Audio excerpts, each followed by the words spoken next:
कैसे हैं आप सभी।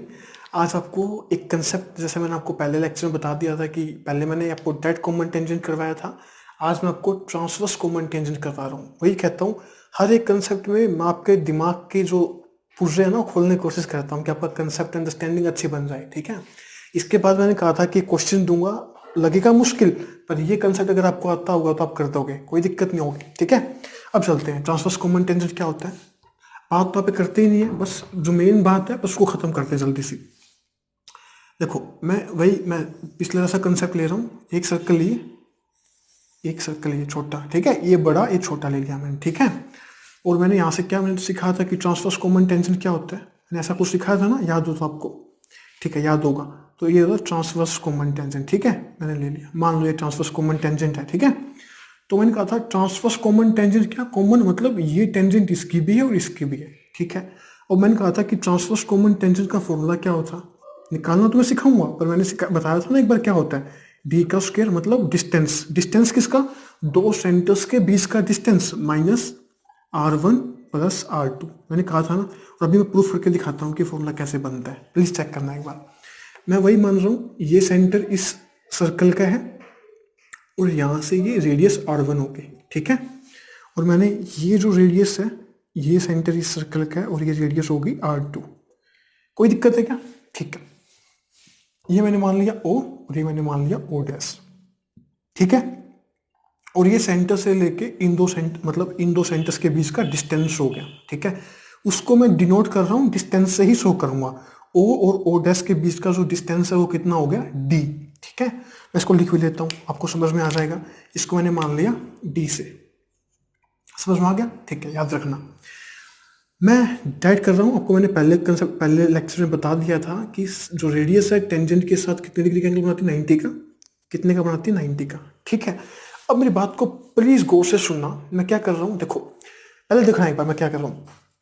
जितना ये है, जितनी R2 है उतनी लेंथ की मैं R2 यहाँ पे खींच रहा हूँ। जैसे क्या, प्लीज देखना एक बार मैं क्या कर रहा हूँ, देखो एक बार, आप सीख जाओगे मैं करना क्या चाहता हूँ। मैंने इसको आगे बढ़ाया और ये इसका R2। ठीक है, तो जितना ये R2 है तो यहाँ पे भी कितना हो जाएगा, R2 हो जाएगा। बात समझ में आती है क्या? अगर ये 90 का है तो ये भी कितना का हो जाएगा, 90 डिग्री का हो जाएगा, क्योंकि एक एक उसके ऊपर कितने का होता है, आप होगा कि सर ये होता है 180 डिग्री का। ठीक है, तो 90 का तो ये भी 90 का हो जाएगा। ठीक है, और ये 90 का।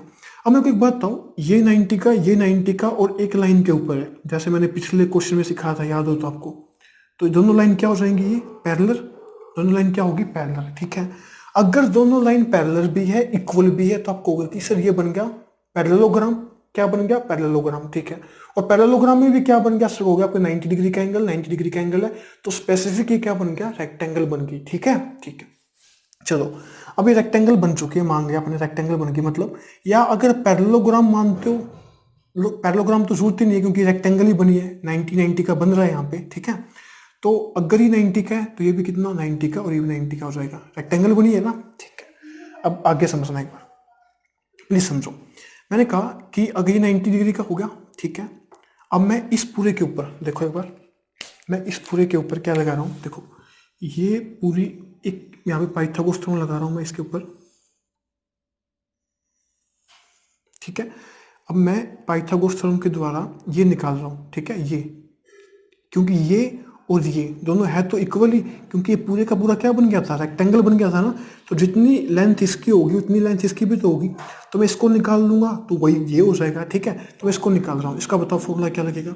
आप कहोगे कि सर 90 डिग्री के सामने जो ये होता है क्या होता है, ये होता है हाइपोटेनस। ठीक है, और मेरे को ये निकालना है, तो मैं क्या करूंगा, हाइपोटेनस का स्क्वायर, डी का स्क्वायर माइनस किसका, या ये परपेंडिकुलर है या फिर बेस है। ठीक है, इसको क्या कर देंगे, माइनस कर देंगे, R1 प्लस R2 का स्क्वायर को क्या कर देंगे, माइनस कर देंगे, तो मेरे पास क्या निकल जाएगा, ये लेंथ निकल जाएगी। ठीक है, और मैंने आपको अभी बताया कि ये पूरी एक रेक्टेंगल बन गई, तो अगर जो साइड इसकी होगी उतनी तो साइड इसकी भी तो होगी। बात समझ पाती है क्या? ठीक है, बस यही एक छोटा सा कंसेप्ट था जो आपको बताना चाहता हूँ कि ट्रांसवर्स कॉमन टेंजेंट क्या होता है, डी का square minus R1 plus R2। Transverse में यहाँ पे प्लस होता है और डायरेक्ट में यहाँ पे क्या होता है, माइनस होता है, बस ये छोटी सी अंतर है, बाकी कोई डिफरेंस है ही नहीं यहाँ पे। ठीक है, अगर याद करना चाहो तो याद कर लो, और अगर निकालना चाहो तो निकाल भी सकते हो, कोई बड़ी बात नहीं है। ठीक है, तो अगर आपको ये कंसेप्ट अगर अच्छा लगा हो तो प्लीज़ मेरे चैनल को शेयर और सब्सक्राइब कर देना। अगर आप कमेंट भी करते हो तो मेरे को बड़ा अच्छा लगता है। आप कमेंट करना कि आपको कैसा कंसेप्ट लग रहा है, ठीक है।